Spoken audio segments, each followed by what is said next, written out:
చిన్ని మాట ఈ రోజు ఏమిటి అంటే చిన్న మాట. మన దగ్గర చాలా ప్రతిభ ఉండి ఉండవచ్చు. ఏ శాఖలోనైనా ఏ అంశంలోనైనా ఒక అంశంలో ఒక మనిషికి ఒక పరిణితి అనేది ప్రత్యేకత అనేది భగవంతుడు ఒక్కొక్క మనిషికి ఒక్కొక్క వరం లాగా అలా ఇస్తూ ఉంటాడు కదా. వెనక మిమ్మల్ని ప్రోత్సహించే వాళ్ళు లేనప్పుడు మీకు మీరే ప్రోత్సహించుకోవాలి. ఎవరో వచ్చి ప్రోత్సహిస్తారని చూడకండి, మిమ్మల్ని మీరే ప్రోత్సహించుకోండి. ఆ తర్వాత మన వెనక భగవంతుడు ఉండనే ఉన్నాడు.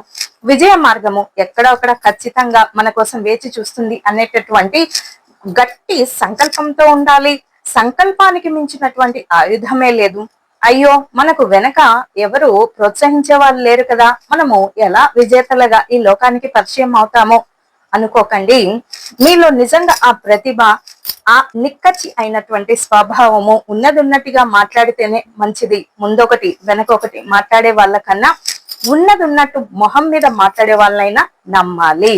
వెనక చాలా బాగా సున్నితంగా వయ్యారంగా మాట్లాడి వెనక గోతులు తీసే వాళ్ళకన్నా ఇలా ముఖం మీద పట్టుకుని మాట్లాడే వాళ్ళే చాలా మంచి వాళ్ళుగా మరి మా అంచనాల్లో తేలుతూ ఉన్నాయి. కాబట్టి ఎప్పుడూ కూడా గట్టిగా అరిచే వాళ్ళని చెడ్డ వాళ్ళని అనుకోవడానికి లేదు. అయితే ఇక మరి ఎవరు పరిచయం చేస్తారు ఈ లోకానికి? మనమే పరిచయం చేసుకోవాలి. ఎవరు వచ్చి మనల్ని పరిచయం చేయరు. వెనక భగవంతుని సహకారం తీసుకొని ముందుకు వెళ్తూ ఉండండి. ఎన్ని ఆటుపోట్లు అవమానాలు ఎన్ని ఎలా వచ్చినా సరే ఒక రోజు ఆ అవమానాలే పూలవృష్టిగా కురియాలి. ఎక్కడ మరి అవమానం జరిగిందో అక్కడే పూలవృష్టి కురియాలి.